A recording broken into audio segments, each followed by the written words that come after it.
Bueno, nada, es nuevamente agradecerles, darles la bienvenida a quienes se están sumando a este encuentro que se hace desde el Parque Industrial Mar del Plata Batán, dentro del proyecto del Centro de Servicios PYME del parque, que corresponde a un financiamiento, una convocatoria del Ministerio de Desarrollo Productivo de Nación, PROCER, y dentro de esas actividades hay una serie de temáticas que se han venido trabajando, temas de vinculación tecnológica, de gestión de la producción y también de comercio exterior, como es el caso de esta charla. Ya han habido dos charlas de sensibilización y la de hoy es más bien de capacitación con Laura Diez y Walter Ariel Borkowski, quienes son los coordinadores del área de comercio exterior del proyecto.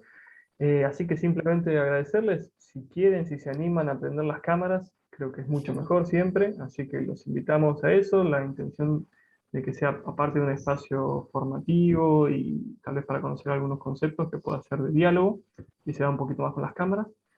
Así que nada, simplemente agradecerles también a Julieta y a Sofía que están parte del equipo. Eh, y bueno, simplemente eso, Laura, Walter, no les robo más tiempo. Bueno, Gracias. muchas gracias, Lautaro. Bueno, voy a presentar la presentación así. Arrancamos.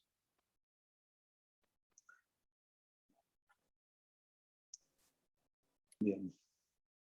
Bueno, como nos comentó Lautaro, como hizo la presentación, nuestro espacio es el de comercio exterior y empezamos con, este sería el tercer encuentro. Los dos primeros encuentros fueron de sensibilización y bueno, y estos dos siguientes, que es el de hoy y el de diciembre, son de capacitación, son jornadas de capacitación. En el día de hoy vamos a ver la primera parte de lo que es operatoria aduanera, que les cuento un poco lo que vamos a estar viendo hoy, que es en la primera etapa con inscripción como importador-exportador. Vamos a ver bien de qué se trata, cómo inscribirse y demás, cuáles son las funciones y la operatoria de la aduana en todo el proceso de exportación, bueno, qué es una destinación de exportación y las diferentes opciones que hay, que tiene que ver con la operatoria, la secuencia de una exportación habitual y la documentación habitual de esa misma operación, ¿no?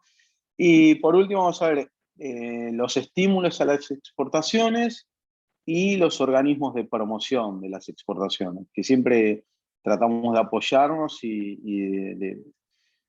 nos dan un soporte importante para todo lo que es el proceso, ¿no? Ya ahora les vamos a contar de a poco cómo es. Bueno, arranco bien a lo práctico y a lo habitual y a lo puntual. Muchas veces nos consultan, ¿no? Cómo hacerse importador-exportador, si es muy complejo, si lo puede hacer cualquiera. Y en general les decimos que sí, o sea que inscribirse como importador-exportador, ahora vamos a ver los pasos, es bastante sencillo, casi no tiene costo y no tiene un costo de mantenimiento, digamos. O sea, no hay que pagar mensualmente para seguir siendo importador-exportador. Eso como un dato, ¿no? Primero les voy a detallar los pasos y ahora les voy a mostrar algunas pantallas para verlo bien práctico, para que vean que no es complejo. Si tienen alguna duda, me van diciendo y vamos parando, así lo vemos juntos, porque acá a veces surgen dudas en el momento que está bueno resolverlas. Bueno, primero que todo necesitas tener una inscripción en AFIP y contar con clave fiscal 3, o sea, nivel 3, y hay que ir a lo que se llama el servicio de AFIP Sistema Registral. Dentro de eso, voy viendo las pantallas si es más fácil por ahí y ahora vuelvo para atrás. Ahí entran a lo que es el sistema registral y dentro del sistema registral van a haber diferentes opciones. A la izquierda, la opción correcta es la que dice registros especiales. En esos registros estos son los que denomina registros especiales la AFIP, que es el la consulta de datos aduaneros, el F420R, que es donde vamos a entrar nosotros, que es registro de operadores en comercio exterior, la declaración jurada y declaración jurada de aduana. Nosotros puntualmente vamos a ir a través de esto, del F420R. Ingresamos ahí. Una vez que ingresamos ahí, van a ver que aparece esta pantalla, no sé si ven muy chiquito, y hay que agregar un servicio que se llama Signea. No lo pongo acá porque es sencillo, es agregar, y acá en vez de importar exportador va a aparecer Signea. Signea es el servicio que tiene la aduana de comunicación y notificación electrónica y aduanera, ¿no? La electrónica aduanera. Por ahí van a llegar notificaciones que tienen que ver con información general que da la aduana habitualmente o puntual para cada una de las empresas, que tiene que ver con probablemente derechos a pagar o servicios extraordinarios, que son los servicios que se pagan por la utilización de la aduana en las cargas, tanto de IMPO como de EXPO. Todas esas notificaciones van a llegar a través del Signea. Sí o sí te pide estar adherido. Y el primer paso que tenemos que hacer es tocar el botón de inicio, acá arriba, y elegir importador-exportador. De esa manera estamos dando inicio a todo el trámite. Para que vean que hasta ahora lo que les mostré es bastante sencillo y lo puede hacer cualquier persona, ¿no? Después, el siguiente paso es registrar un email también, donde va a estar adherido el Signea. Y eso desde el registro tributario es bastante, lo van a poder ver fácil. Y ahí bueno, acá está mi correo, adherir al Signea, que es lo que les contaba antes.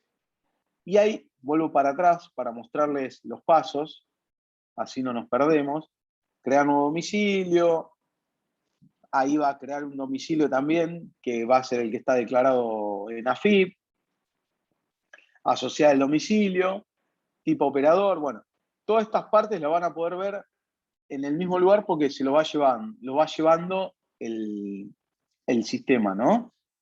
Y lo importante es, lo que además pide el sistema es contar, que esto sí es clave, hay que hacer un trámite de certificado de antecedentes penales, que es esto que estaba acá. ¿Cómo se gestiona? A través de esta página. Se solicita lo que se llama certificado de antecedentes penales, que hoy es 100% online, donde se ponen los datos de la persona y se puede hacer el pago también online. Se puede elegir yo hace poco hice una inscripción y te llega, podés elegir una opción que en 4 horas contás con el certificado. Entonces, todo online, te llega a tu mail el certificado de antecedentes penales, que es lo que es otro de los requisitos que te piden. O sea, como repasando, ¿no? Darse de alta a través de inicio, de trámite, y el certificado de antecedentes penales. Eso es lo más importante, ¿no? Una vez que tenemos el certificado de antecedentes penales, que esto lo tiene que hacer cada uno de los socios de la empresa, si hay, por ejemplo, o el presidente, en el caso de una SA, o los socios en el caso de una SRL. Si es una persona física, obviamente la persona que quiere hacer ese importador-exportador. Si es una SRL, como les dije, todos los socios deben hacer el certificado de antecedentes penales. Si es una SA, se lo piden al presidente. Bueno, una vez que tenemos esto, ya tenemos los dos principales requisitos, que es el inicio de trámite y el certificado de antecedentes penales. Este es el certificado de antecedentes penales, que te llega por mail. Hay un requisito más que valida el sistema que se llama solvencia económica. ¿Qué significa eso? La AFIP valida las ventas del último año. Todos los años lo hace al 30 de junio. Si las ventas brutas superan los 300.000 pesos, este valor quedó viejo, ¿no? Dice que la empresa cuenta con solvencia económica. ¿Qué quiere decir? Que no se requiere más nada que el inicio y el certificado de antecedentes penales. Si la empresa no cuenta con lo que se denomina solvencia económica, estos 300.000 pesos de ventas bruto patrimonio en el último año, que muchas veces pasan, se dan de alta y enseguida quieren darse de alta como importador-exportador, tiene que, o quizás no pasó un año. Entonces, en esos casos, lo que tiene que hacer la empresa es contratar un seguro de caución. ¿Mm? Hay un seguro de caución determinado para darse de alta como importador-exportador. Ese seguro de caución se hace por 30.000 pesos, sigue estando, ese valor está hace más de 10 años, pero sigue estando el mismo valor. ¿Y cuál es el objetivo o cuál es la idea del seguro de caución que pide la FIP? Es para garantizar, en el caso de que haya que el importador realice importador-exportador realice alguna importación y no pague los aranceles. O sea, obviamente quedó muy bajo, pero bueno, este es el seguro. Ese seguro, para que tengan una idea, está entre 2.500 y 3.000 pesos por año. Es lo único que en principio habría que pagar, además de el certificado de antecedentes penales, que también creo que está algo de 300 pesos, 400. Y este seguro lo bueno que tiene es que tiene una vigencia de un año. Este seguro de caución, directamente las compañías lo cargan a través de un sistema que tienen al quit del interesado, ya sea la empresa o la persona física. Entonces, automáticamente va a aparecer que cuenta con solvencia económica, que es otro de los requisitos. Entonces, recuerda que era el certificado de antecedentes penales y la solvencia económica, ¿no?, que pide la FIP, que serían los dos requisitos fundamentales. Una vez que tengas dado de alta este seguro de caución, lo que falta es enviar a la FIP el certificado de antecedentes penales. Antes de la pandemia se presentaba a través de una nota en la aduana de Mar del Plata, en el puerto. Ahora, desde el año pasado, esto se puede enviar a través del sistema informático de trámites aduaneros, que se llama CITA, que es otro servicio de AFIP. Es como un servicio que se adhiere y es un servicio de comunicación con la FIP, con la aduana, perdón. O sea, la aduana que forma parte de la FIP. Se adjuntan los certificados de antecedentes penales, hoy lo validan en el día, y una vez que están los certificados de antecedentes penales, lo que se hace es, se da, en vez de inicio que habíamos puesto acá, ¿se acuerdan que al principio habíamos puesto inicio en la primera pantalla? Lo que cambia ahora, se pone el dato alta. En vez de inicio, alta. Suena raro, pero es así. Primero es el inicio de trámite, que conlleva la validación de certificado de antecedentes penales, solvencia económica de la empresa, y una vez que eso está validado, porque ya lo vas a tener cargado, se da el alta. Una vez que das el alta, te va a pedir esto, que es ok a esta declaración jurada, que son el apartado 1 del artículo 94, que es que declaras que tenés capacidad para ejercer el comercio. Bueno, es un montón, yo acá los copié, un montón de puntos del código aduanero, y va a terminar con esta pantalla donde van a ver que la empresa ya figura habilitada, donde va a estar adherido a Signea, dice acá, y acá no sé si llegan a leer que dice seguro de caución y significa que acredita solvencia económica. ¿Ven acá? De esta manera se acredita solvencia económica, con este seguro de caución. Y acá abajo figura el otro ítem que les comentaba recién, que es el certificado de antecedentes penales, donde dice no registra antecedentes y tampoco registra antecedentes de infracciones aduaneras. Todo esto va a aparecer. Entonces, acá se acredita la solvencia, acá lo que hablábamos del Signea, y acá ya la empresa figura habilitada. Esta habilitación, como les contaba al principio, le permite importar y exportar, o sea, las dos cuestiones. Muchas veces me preguntan, bueno, si va a exportar solamente, si corresponde o no, y sí corresponde, y para importar sí o sí, obviamente para cualquiera de las dos opciones corresponde darse de alta. Ahora vamos a ver cuáles son las excepciones al requisito de inscribirse como importador-exportador. ¿Mm? ¿Hasta acá alguna duda? No sé si me quieren... Hola, ¿me escuchás? Sí, no te veo, pero te Mira, escucho. ¿cómo estás? Ya me conecto a la compu, estoy llegando a la facultad, por eso te estoy siguiendo con el celular.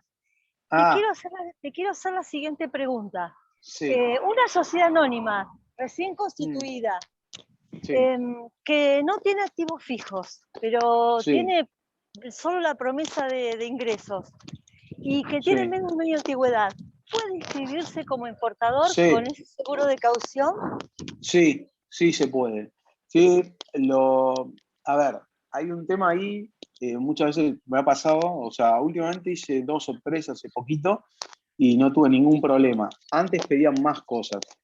El único tema ahí es resolver con el seguro de caución. Hay algunas compañías de caución, de seguro, que te piden mucha documentación para hacerte un seguro que es mínimo, ¿no? Para los niveles de actividad hoy.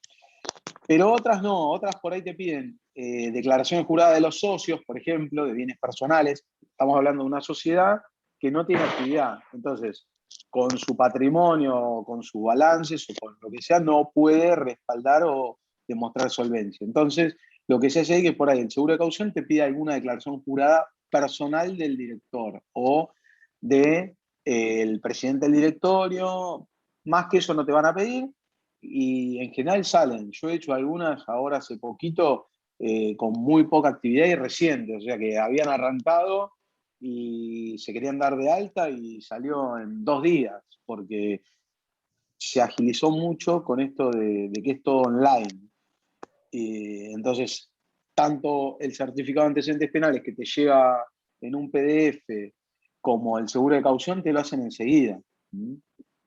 Claro, Así pero que sí, mediaría la circunstancia de que la realidad es la siguiente: se trata de una sociedad anónima que se ha desintegrado y parte de sus sí, socios van a formar una SRL, que quieren sí, utilizarla quieren trabajar en minería, poder importar por sí, la ley de inversiones mineras.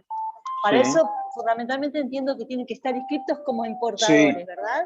correcto, Bueno, importador-exportador es momentáneamente el tema es que no tienen activo, todavía no han trasladado sus activos fijos. O Sí, sea no hay que, problema, no hay problema porque el seguro de caución en general no he tenido problemas para hacerlo, con sociedades nuevas sin activos, o sea, con solamente la constitución de la suscripción de acciones de, no sé, 30.000 pesos, 12.000 pesos, no sé cómo está constituida la sociedad, pero no, no hay problema. No, no ok, vas a tener problema porque hoy lo están haciendo. Antes, te digo la verdad, hace por ahí, no sé, 3, 4 años, me pasó que di de alta algunas y me llegaron inspecciones, no sé, pidiendo qué es lo que iba a hacer, qué iba a importar, qué iba a exportar, declaraciones juradas, demás. Ahora como que no te piden nada. Después por ahí te traban por perfecto, otro lado, pero para darte la inscripción no. ¿Mm? perfecto, O sea, perfecto. hoy Luego se te está voy a haciendo. preguntar, ya llegué a la facultad, así que ya me conecto con imagen, tengo muchísimas preguntas, no muchas, pero tengo para hacerte, que está Bueno, no hay problema. interesantísimo. Dale, Bueno, gracias. perfecto. Bueno, no sé si hay otra consulta, si nos seguimos y después vemos más. Bueno, como les contaba, eh, bueno, acá está de nuevo un poquito más grande la pantalla. Acá lo que les quería mostrar de diferente a la anterior es que acá ven que figura el seguro de caución y en esta acredita solvencia económica. Ven acá dice monto bruto de ventas, entonces no requiere el seguro de caución. ¿Mm? Esa es la diferencia que hay. Pero en cualquiera de los dos casos la empresa está habilitada. ¿Mm? Y después, ¿cuáles son las preguntas habituales? No, si exporto servicios, que ahora, bueno, es común, ¿no? La exportación de servicios, de lo que tiene que ver con el conocimiento. En ese caso no es necesario inscribirse como importador-exportador.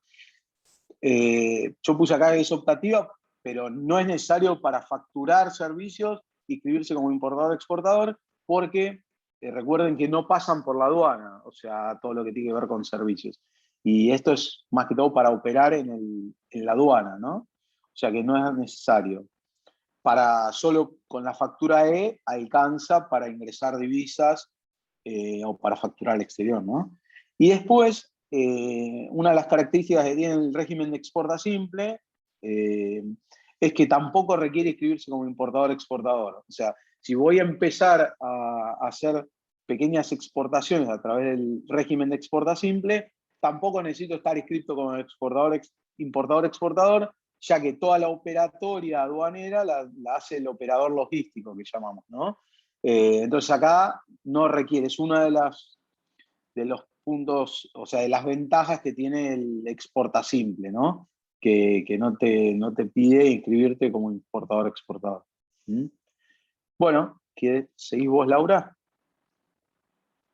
No sé si hay alguna duda más sobre la inscripción. Si querés seguir un cachito más hasta lo de los documentos. Bueno, como vieron, es bastante sencilla y ya con una clave fiscal y se puede hacer sin problemas, ¿no? Bueno, seguimos con lo que es el régimen aduanero. Esto la idea es darle un pantallazo, porque son cuestiones un poco más teóricas, y la idea es ahora centrarnos. Pero para darle un marco necesitamos explicar lo que es la aduana y cuáles son sus funciones, ¿no? Y después ir bien a lo práctico, que es lo que queremos avanzar. El régimen aduanero, bueno, tiene dos pilares. Uno es la Administración Nacional de Aduanas, que depende de la AFIP, y el código aduanero, ¿no? Bueno, esto, como les decía, depende de la Administración Federal de Ingresos Públicos. Tiene, por un lado, la DGI, que es impuesto, y por otro lado, lo que sería la Administración Nacional de Aduanas, que sería lo que es aduana, ¿no? Acá en Mar del Plata, por si no saben, está en el puerto, la aduana, ahí tienen sus oficinas, y bueno, ahí es donde se presentan en general lo que son las destinaciones de importación y exportación. La aduana, un cachito, bueno, es la que va a intervenir en todo el proceso, y hay una cosa importante, es que en la aduana, para las operaciones, puede intervenir tanto el titular de la empresa, el presidente del directorio, o el despachante, que ahora vamos a ver de qué se trata, ¿no?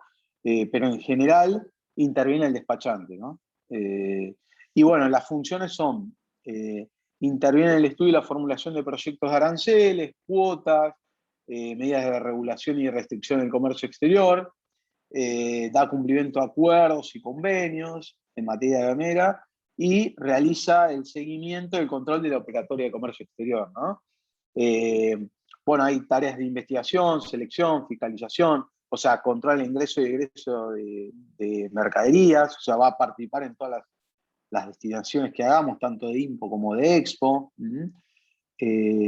Bueno, y controla el cumplimiento de los derechos de exportación, tanto y de los aranceles, ¿no? Y después tenemos tres grandes funciones, que es la valoración, la clasificación y la verificación.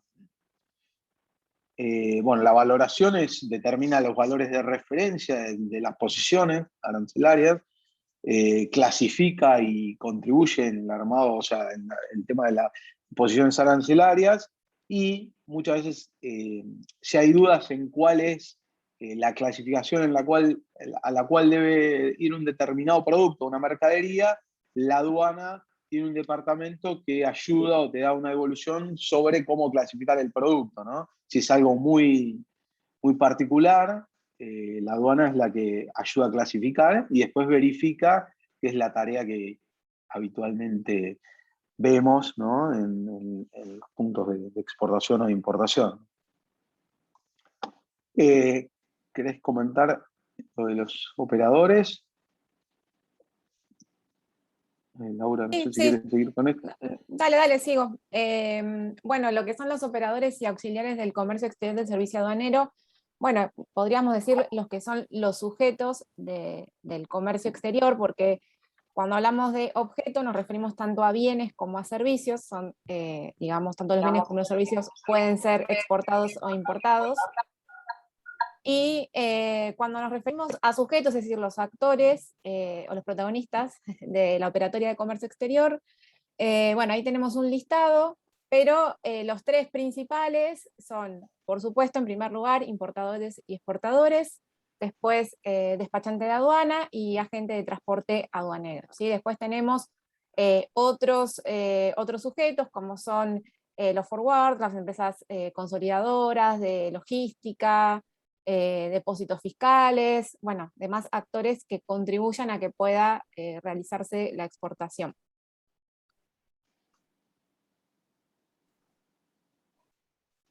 Ahí en la próxima, bueno, vamos a ver un poco más respecto a lo que es el despachante de aduana.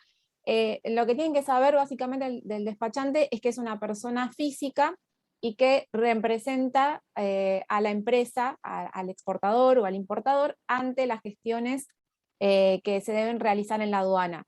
Generalmente cuando nosotros tenemos alguna duda respecto a cuál es la posición arancelaria de un producto, que ahora vamos a profundizar un poco más sobre ese aspecto, acudimos al despachante de aduana para saber si la mercadería tiene algún requisito para ser exportada o importada, también le consultamos a él, y también se encarga de la presentación del despacho de importación o el permiso de embarque.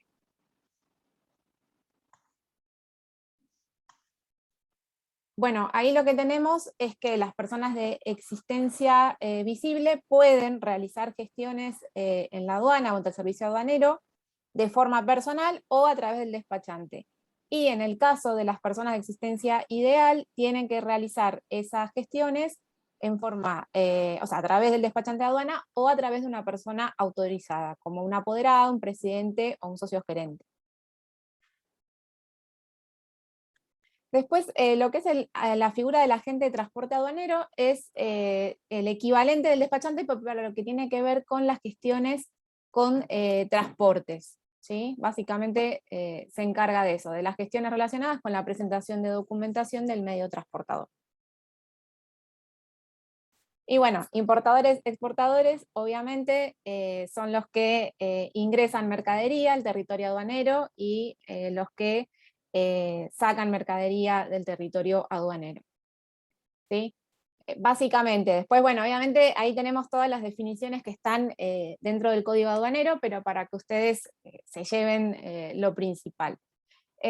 Respecto a lo que es exportador-importador, puede ser persona física o jurídica, que obviamente esté habilitada para realizar operaciones de importación y exportación, que como comentó Walter al principio, tienen que inscribirse en el registro de importadores y exportadores, y la excepción es si no lo hacen con habitualidad, y algunos casos específicos como régimen de equipaje, rancho, provisiones de a bordo, suministro, más lo que mencionó Walter, los casos de operación de exportación a través de exporta simple, o si somos una empresa exportadora de servicios. Bueno, después respecto a lo que son destinaciones aduaneras, tiene que ver con los destinos que se puede dar a las mercaderías desde el punto de vista aduanero. Por eso se llaman destinaciones, es decir, cuál es el fin que le vamos a dar a la mercadería que ingresa o egresa del territorio aduanero.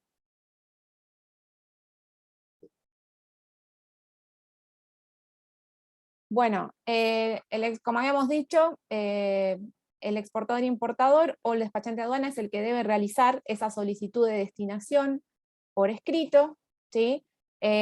Básicamente nos vamos a referir a lo que son las destinaciones de importación definitivas, que tienen que ver con el ingreso, en el caso de importación, de mercadería por un tiempo indeterminado al territorio aduanero, o los casos de exportación definitiva, que se refieren a los casos en que nosotros enviamos mercadería al exterior, lo sacamos del territorio aduanero argentino en forma definitiva. Es decir, que la mercadería no vuelve, en el caso que exportemos en forma definitiva, ¿sí? Y en el caso que importemos, también se lo denomina para consumo, la mercadería no vuelve a salir del país.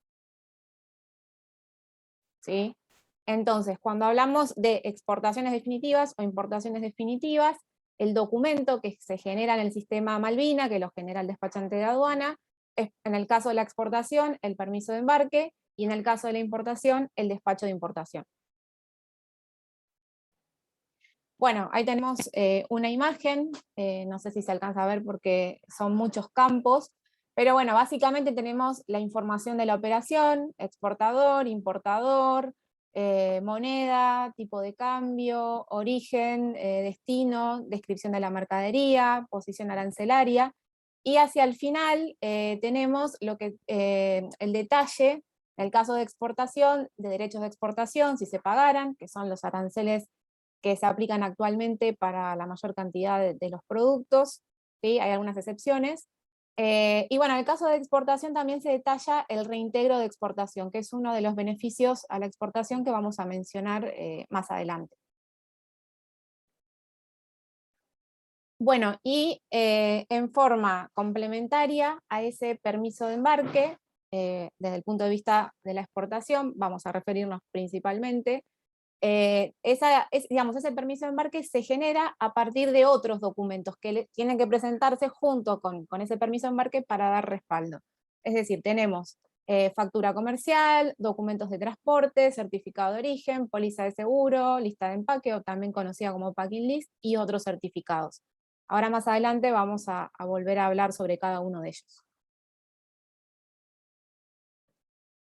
Bueno, en lo que es permiso de embarque, bueno, ya creo que esto más o menos lo habíamos mencionado, que lo realiza el despachante de aduana, y bueno, que tiene una validez desde que es oficializado, es decir, una vez que se oficializa ese permiso de embarque, es decir, que se genera, sería la oficialización, es que hay un tiempo para poder perfeccionar la exportación, ¿sí? Y bueno, cuando hablamos de perfeccionamiento de exportación, nos referimos a que la mercadería haya traspasado la última aduana con destino al exterior, ¿sí? Lo que se denomina también como cumplido de embarque.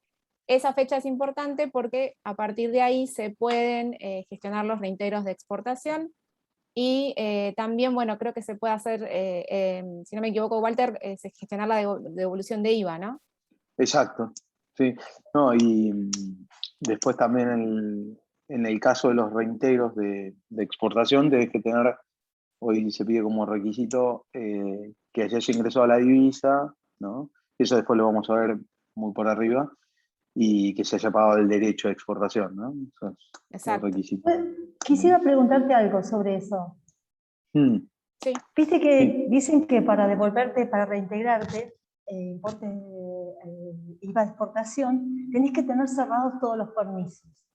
Bueno, tengo un caso especial. Un permiso, a mi juicio, no se cierra cuando vos tenés un deudor, o tenés a alguien a quien le emitiste una nota de crédito y le queda un saldo.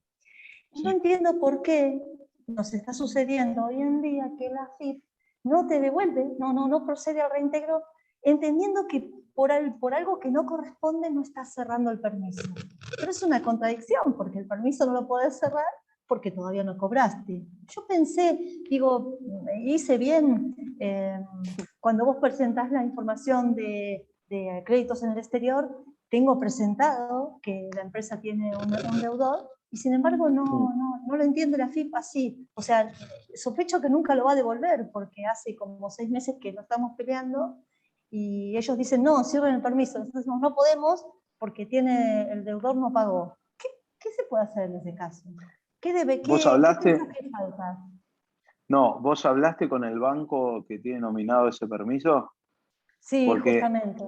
Sí. la clave está en el banco. O sea, vos tenés que gestionar ante el banco que te informe ese permiso, ya sea porque no lo vas a cobrar como un deudor incobrable, y ahí te van a pedir la documentación que acredita esa incobrabilidad. Si hay una merma, hay también una comunicación del Banco Central que permite cerrar permisos con merma o deficiencias, pero el problema está en el banco. O sea, vos tenés que resolverlo en tu banco. El banco que Claro. figura en el permiso de seguimiento es el que te va a poder ayudar ahí, lo tiene que resolver de alguna manera, porque sin eso obviamente es común que pase, o que llegue mal la mercadería al exterior, o que el deudor puede no pagarte por diferentes motivos, ¿no? Por cuestiones comerciales, y hay mecanismos para ese tipo de cuestiones, pero obviamente como el ingreso de divisa está muy cuidado, hay que demostrarlo, ¿no? Entonces ahí es Claro. donde te van a pedir documentación que acredite este problema, ¿no? O esta inconsistencia. Claro. Tenés que Ojo, yo arreglarlo sé con el que banco. ojo, el deudor va a pagar, solo está demorado, pero Claro, por eso no podemos cerrarlo. En ese no. caso, no podemos Ahí es cerrarlo. un problema. No, no hay forma, porque para eso viste que cada posición arancelaria tiene un plazo determinado para el ingreso de divisas. O sea Entonces que si ahí, eso lo así, no puedo hacer otra cosa que esperar a que el deudor pague para en poder ese caso, recibir el si vos reintegro. sabés que te va a pagar, sí, sí, porque es así, porque es complejo. Mm, Porque se achicaron mucho los plazos para ingreso de divisa, entonces pasa en algunas cuestiones que, no sé, hay posiciones arancelarias que tienen 90 días y por ahí vos te has acordado comercialmente de 120, 180 días, pero bueno, te quedas sin cerrar el permiso, ¿sí? ¿Y qué Hasta pasa tanto te si lo paguen. considero? Y si lo considerara incobrable y cierro el permiso y dentro de 6 meses me paga, ¿qué hago? Bueno, no, ahí te van a pedir cosas. Para considerarlo incobrable te van a pedir documentación, no sé, carta documento, o sea, algunas cuestiones que demuestren que vos insististe o intentaste cobrar y no pudiste, entonces eso te va a pasar. Te van a pedir respaldo para todo. Ok, ok, ¿Eh? Sí. ok. Bueno, y respecto a algo que recién mencionó Walter, es importante contar con el permiso de embarque para dar cumplida la exportación, el ingreso de divisas. Bueno, también hay que tenerlo, en algunos casos también se pide bueno, para los cobros. Bueno, ahora Mm. lo vamos a profundizar bien, ese tema de los documentos. Y bueno, también es importante que es un documento interno que para el exterior, para nuestros clientes, no tiene importancia, solamente es a nivel interno de Argentina. Bueno, algo que habíamos comentado, las distintas destinaciones que se le puede dar a una mercadería, fin, nosotros principalmente para simplificar, porque si no nos llevaría mucho más tiempo, nos centramos en lo que es la definitiva para consumo, que como les había dicho antes, implica que la mercadería sale del país o ingresa en forma indeterminada, por un plazo indeterminado. En el caso de la suspensiva, lo hace por un tiempo. ¿Sí? En el caso de exportación temporaria, implica que la mercadería sale y vuelve a ingresar. Por ejemplo, que mandemos muestras al exterior. Después, bueno, el tránsito de exportación, que es cuando la mercadería tal vez se hace aduana, en una aduana y termina saliendo al exterior de otra, que pasa mucho en nuestro caso, empresas de Mar del Plata que hacen aduana a Mar del Plata, pero después la mercadería, por una cuestión de frecuencia de buques o de alternativas de transporte, finalmente sale, por ejemplo, del puerto de Buenos Aires en vez de salir del puerto de Mar del Plata. Y bueno, después está la de removido bueno, que es un poco más, más específica. Considero que bueno, no hace falta profundizar mucho, pero tiene que ver con desplazamientos de mercadería que no tocan un punto del territorio. Pero bueno, vamos a seguir. Bien. Bueno, después, bueno, esto creo que lo hemos mencionado también. Sí.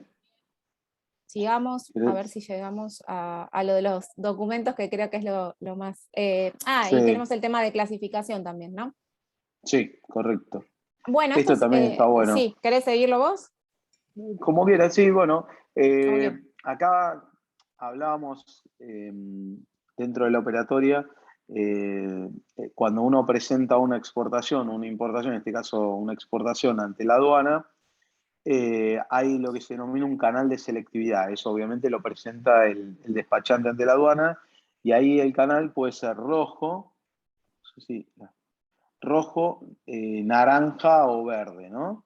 Esto en algunos casos es automático y en otros casos, por la posición arancelaria, la aduana determina que siempre tiene canal rojo, ¿no? Hay diferentes posiciones que por cuestiones de seguimiento tiene canal rojo o muchas veces lo que pasa es que las primeras exportaciones de los exportadores también son con canal rojo o importaciones porque la aduana de alguna manera quiere ir formando un perfil del importador-exportador. Entonces, ahora vamos a ver qué es cada una de las opciones, ¿no? El canal verde casi no revisan no revisan la mercadería y solo muy poco la documentación, o sea, el canal verde es libramiento, en general igual revisan, ¿no? En la práctica, supuestamente no deberían casi revisar, pero se revisa.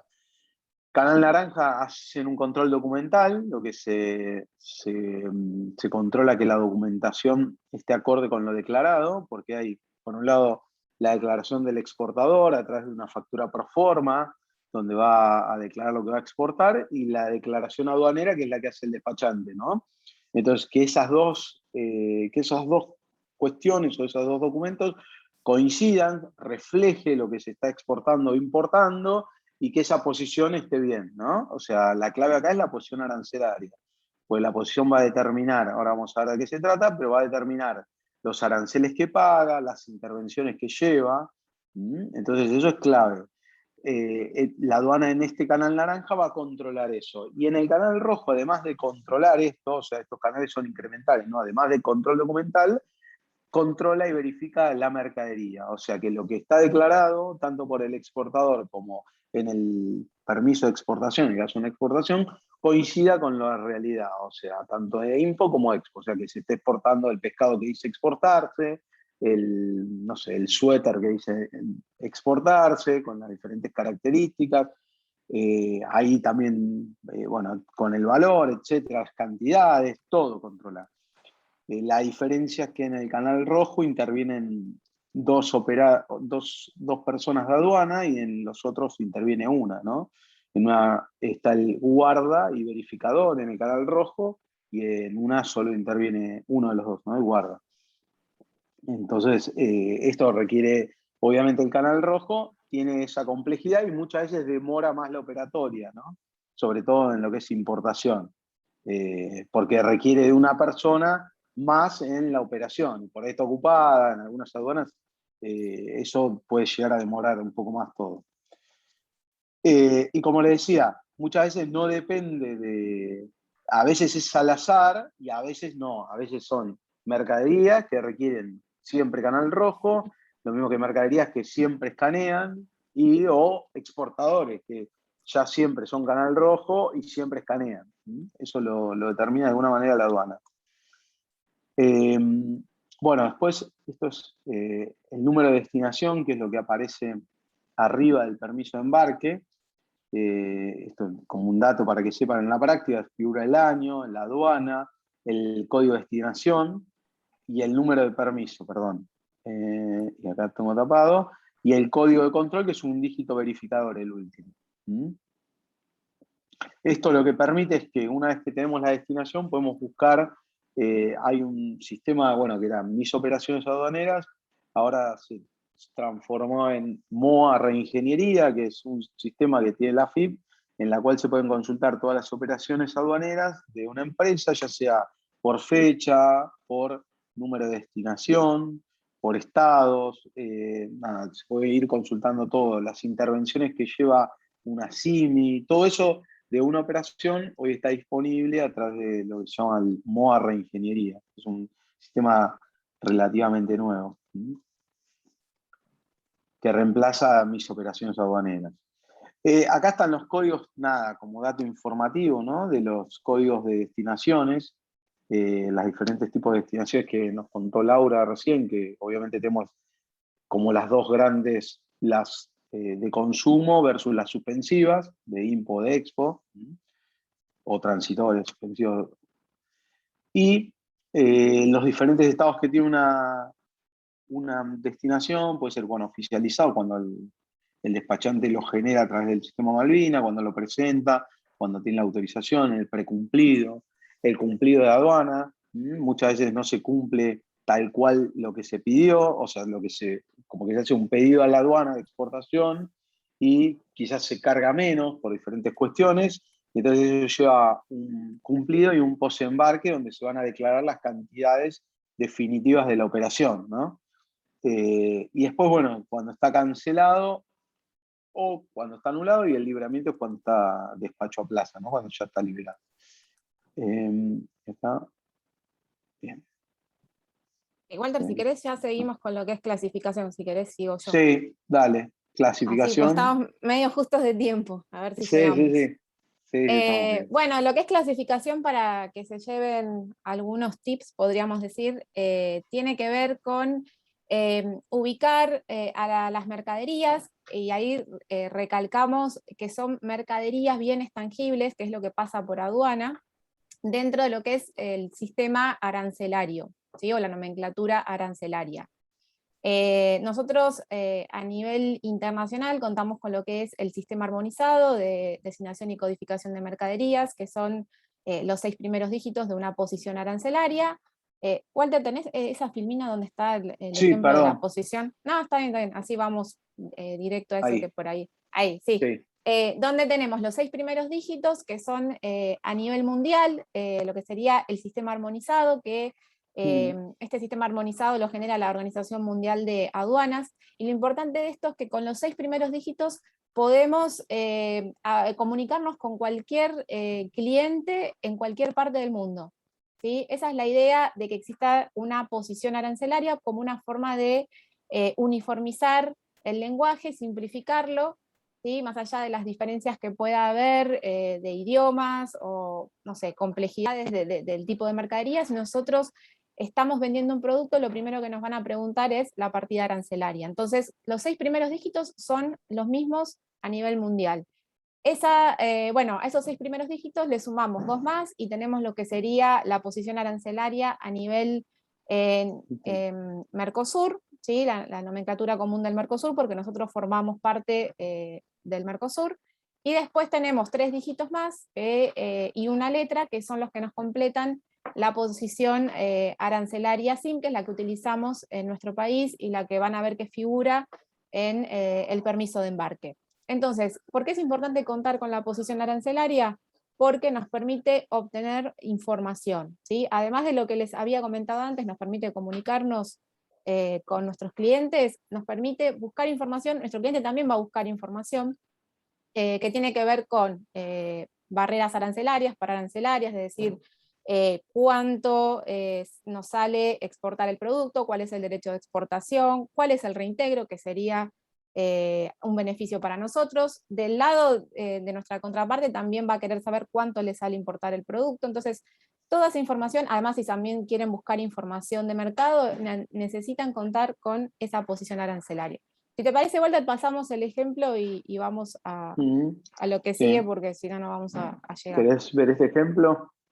Sí, el caso de, bueno, para que ustedes vean lo que sería té negro, por ejemplo, que va dentro del capítulo 9, donde tenemos café, té, yerba, mate, especias. Esto sería dentro de lo que es la nomenclatura arancelaria, que está dividida en capítulos, secciones. Bueno, nosotros partimos de lo que sería el capítulo 9. Esto en la práctica, igualmente para que se queden tranquilos, lo realiza el despachante de aduana, que es el especialista en clasificación arancelaria. Pero bueno, una vez que ustedes cuentan con el producto o por ahí quieren tener una idea, pueden con la posición arancelaria estimativa recabar información. Por ejemplo, pueden entrar a la página de AFIP o pueden entrar a la ventanilla única de comercio exterior y obtener información que también les permite por lo menos hacer algunos análisis preliminares. Una vez que tenemos entonces lo que en este caso era el capítulo 9 de té, tenemos que ver si bueno, dentro de este capítulo tenemos té verde, té negro, fermentado, no fermentado, y también vemos si está presentado con un contenido inferior o igual a 3 kilos o de otra forma. Entonces, ¿qué es lo que les queremos mostrar con esto? Que para poder llegar a la posición arancelaria de un producto, para poder clasificarlo, hay que también contar con mucha información del producto. Y va a depender del tipo de producto qué tipo de información nos interesa, ¿sí? Que es un producto, por ejemplo, una máquina, lo que nos importa es su función, que es una máquina, por ejemplo, para envasar, para rellenar, ¿sí? Si es, por ejemplo, una prenda textil, nos importa la composición de ese producto, por ejemplo, ¿no? Siempre también nos va a interesar el origen, pero lo que tiene que ver con la clasificación son las características o las atribuciones de los productos. Ahí lo que estamos viendo son imágenes de que si ustedes entran a ver, por ejemplo, la página de AFIP, y ustedes llegan a la posición arancelaria nivel SIM, que es lo que les había mencionado antes, la que usamos en Argentina, podemos averiguar cuáles son los derechos de exportación, los reintegros que estuviéramos importando, derechos de importación, y bueno, ahí tienen una distinción entre intrazona y extrazona en función de que estemos comerciando con alguien que está en el Mercosur igual que nosotros o no. y esto tiene en la actualidad importancia si importamos, ¿sí? Porque si importamos de países del Mercosur lo hacemos en arancel cero. Y ahí tienen cómo se vería en la ventanilla única de comercio exterior, que tal vez sea un poco más clara, es más intuitiva. Si ustedes quieren probar, pueden entrar, ingresan alguna posición arancelaria o una palabra clave, y pueden encontrar la información de aranceles y también de intervenciones. Sí, eso lo vimos los que pudieron estar en la Sí. charla de sensibilización, se mostró un poco esto, que tenía que ver con las... Y como también la posición arancelaria te la pedía para... La necesitas para, a veces para determinar el valor FOB y el valor CIF, como para determinar el precio por los aranceles o los derechos, en realidad los derechos que debe pagar, ¿no? Eso estaba bueno en la charla anterior que vimos de BUSE. Bueno, y después lo que también queríamos que ustedes se lleven es lo que sería una secuencia tipo de exportación. Nosotros consideramos 3 etapas, lo que sería la etapa previa o de preparación, luego lo que sería la etapa en sí misma de la exportación y la post-exportación.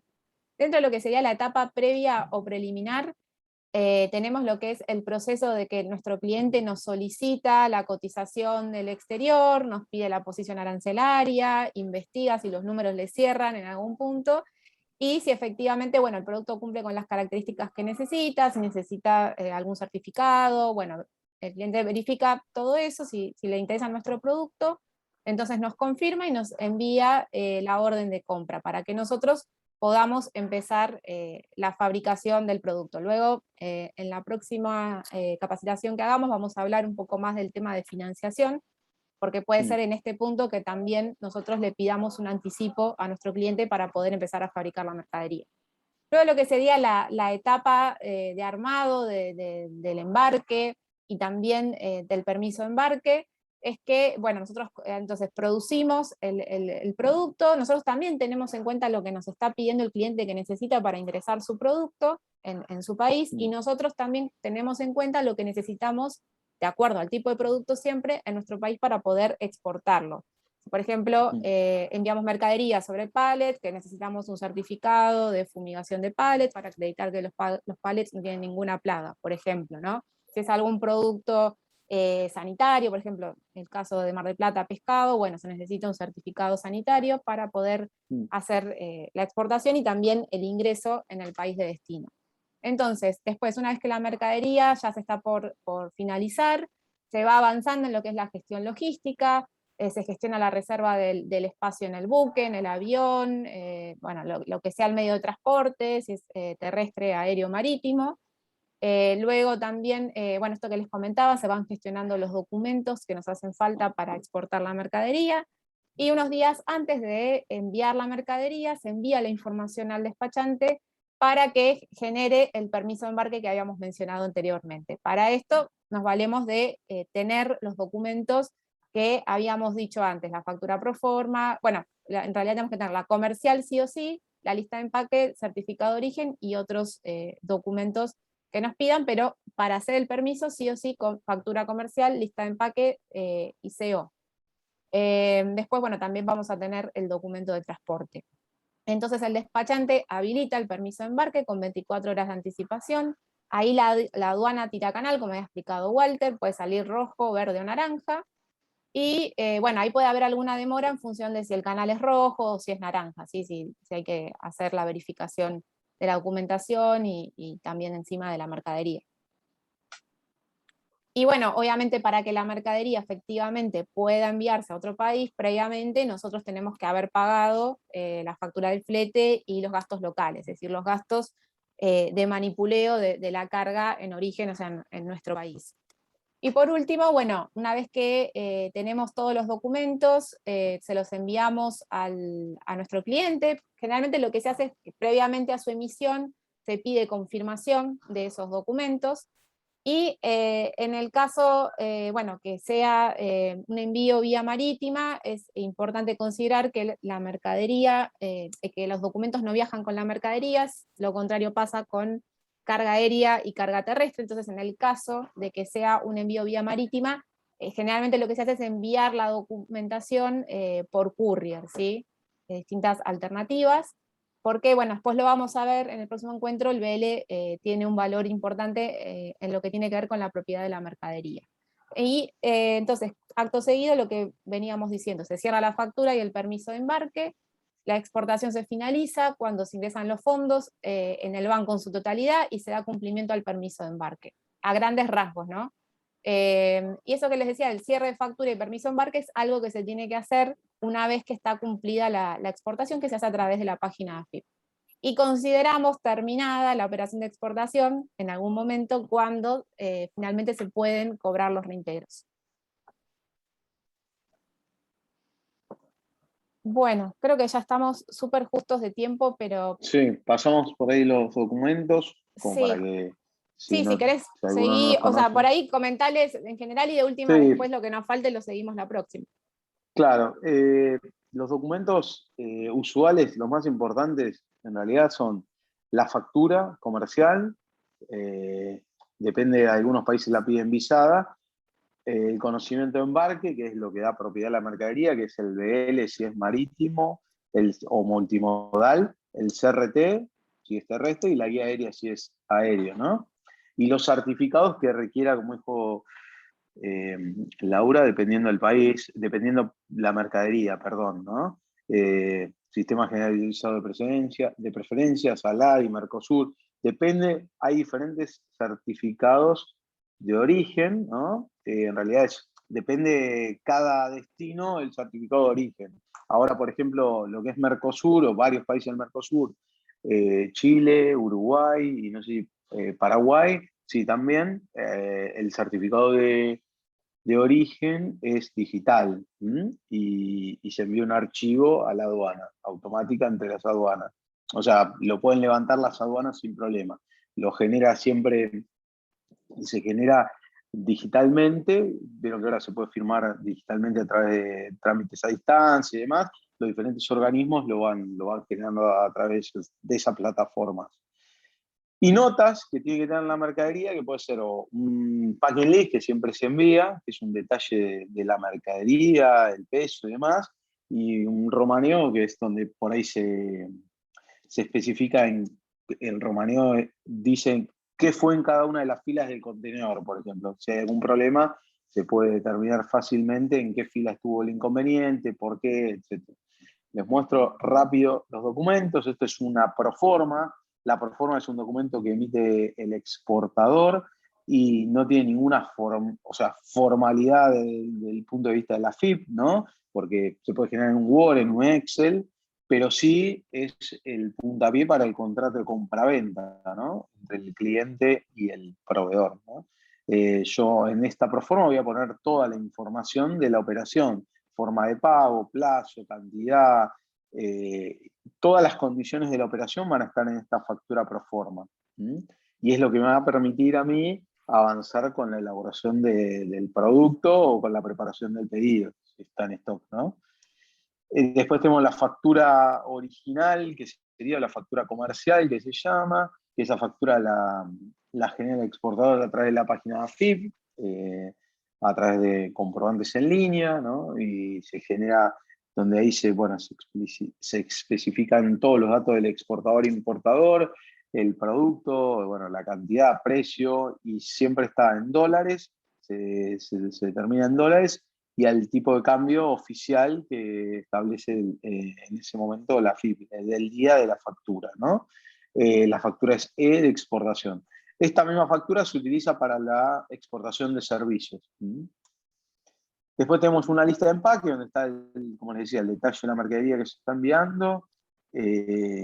Si hay diferentes lotes, se puede abrir ese detalle, diferentes productos, pesos. Entonces, para que el que reciba la mercadería tenga un control. Es como si fuera el remito del mercado interno, ¿no? Pero es lo que en comercio exterior, en exportación, se denomina lista de empaque. Después, como les decía, el documento de transporte, que puede ser marítimo, terrestre o aéreo. Este documento es el más importante. El original de este documento da la posesión del producto, o sea, de la mercadería. Si yo tengo el BL original, tengo la posesión del contenedor. Entonces eso es clave al momento de determinar tiene que ver con el pago, ¿no? Si yo el cliente no me pagó y yo le envío los originales, se puede quedar con la mercadería. Entonces eso es lo que es clave en todo el proceso. Por eso hay diferentes alternativas para lo que tiene que ver con el pago o con los cobros del exterior, que lo vamos a ver después, en la próxima. Este es el BL, que es el documento de transporte cuando la mercadería viaja de manera marítima o multimodal. O sea, si la mercadería viaja, por ejemplo, de Mar del Plata a Chile y sale por el Pacífico, no sé, a Ecuador, a Perú, va a ir con un BL donde va a tener las diferentes, de dónde se carga, cuál es el puerto de descarga y cuál es el puerto final, por ejemplo. Entonces se va a utilizar este documento. Después, esto es una instrucción de embarque, que es la instrucción que se envía para confeccionar el BL. Vamos a entrar en detalle. Esto es la confirmación de la reserva para cargar la mercadería. Y esto es el CRT. Es similar al BL, cumple la misma función, pero para mercadería que viaja vía terrestre. Tiene los mismos datos. Y esto es la guía aérea, que es la misma función que el CRT o que el BL, pero para exportación vía aérea. Este es un certificado de origen, para que vean, y depende de cada país. Por ejemplo, este es un certificado de origen que va a Estados Unidos, que no tiene ninguna preferencia. Este es el certificado de origen Mercosur, donde van a ver que acá se determinan las posiciones arancelarias, los productos, los precios. Acá se estipulan los protocolos por los cuales no se paga el arancel. Acá abajo están, ¿no?, los protocolos de acuerdo, por lo cual al ser Mercosur no paga arancel. Esto es un certificado de origen ALADI, para que vean otro ejemplo. Y este es un certificado de pallets. Cuando los pallets, como contaba Laura, los pallets, si van pallets de madera, tienen que ir fumigados y tiene que ir un certificado que emite SENASA de que los pallets fueron fumigados para no tener problema en el exterior. Lo mismo al importar, ¿no? Es un certificado sanitario, que es un documento adicional, por ejemplo, para la exportación de pescado, depende del producto, no todos los productos llevan certificados sanitarios, depende de la intervención que tenga, en este caso interviene SENASA y el documento de su intervención es este certificado sanitario. Este es un certificado de análisis, muchas veces el cliente pide certificado de análisis y este está hecho, por ejemplo, en SENASA. Esto es un reporte de inspección. Algunos clientes del exterior piden reporte de inspección en la carga para verificar de que lo acordado sea lo que se está cumpliendo. Y bueno, y terminamos, que nos queda muy poquito. Sí, ya tenemos. Sí, en realidad tenemos que dejar los últimos dos para la próxima porque ya nos sí, mejor, nos así pasamos de tiempo. Si no vamos sí, a estar, se las vamos a pasar muy rápido. Sí. Sí. Disculpen, pero bueno, no llegamos con el tiempo. Son muchos temas y la verdad que bueno, son interesantes y también, bueno, también nos faltó escuchar las consultas de ustedes, así que bueno. Claro, por eso. Sí. De compartir. Ahí quería esto. Perdón. Ahí está. No sé si tienen alguna duda o puede ser de lo que vimos o no, también de algo que no tenga que ver con la charla de hoy. Bueno, acá pone muy interesante. Bien, bueno, gracias. Gracias. Bueno, si no tienen dudas, quedamos, la próxima era en diciembre, creo que el 9 o el 13.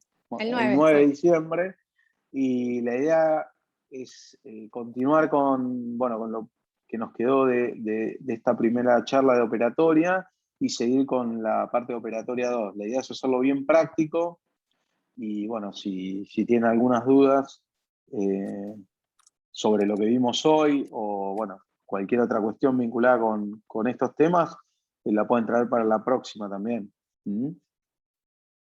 Exacto. No sé si hay algo más. Ahí preguntaban si se puede exportar carne, pescado por exporta simple, pero no. No, porque ahí el problema que tenemos, o el que tiene el operador el operador logístico, es que tiene que hacer intervenciones en terceros organismos, que se llama, y ahí es donde complica la operatoria, ¿no? Porque el tema es que ahí probablemente sí o sí tengas que estar inscrito como importador-exportador, tenés que estar inscrito en el organismo, ¿no? Porque, bueno, en este caso, SENASA, y bueno, y no, en esos casos no. Generalmente se usa para...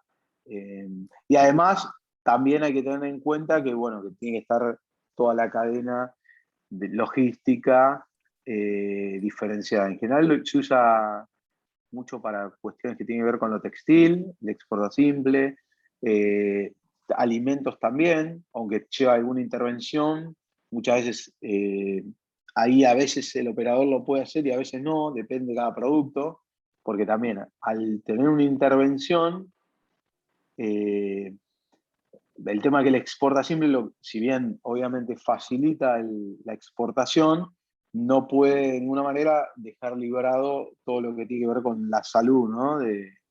Y todas esas cuestiones tienen que estar controladas al momento de exportar. Si bien el importador es el que quizás va a tener después el problema, pero siempre se revisa eso. Por eso, todo aquello que no lleve una intervención especial, como sea seguridad eléctrica, alimentos, SENASA, es mucho más fácil no va a tener problema para exportar simple.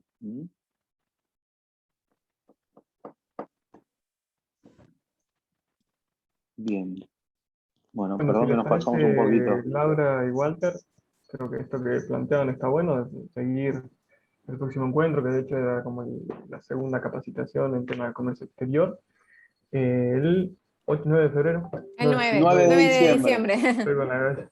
El 9 de diciembre, si les parece, nada, el encuentro de hoy queda grabado, como les contaba al inicio, se va a subir al canal de YouTube del parque, donde también se pueden contactar con nosotros, y en todo caso, eh, nosotros les hacemos llegar la pregunta, la consulta a Laura y Walter.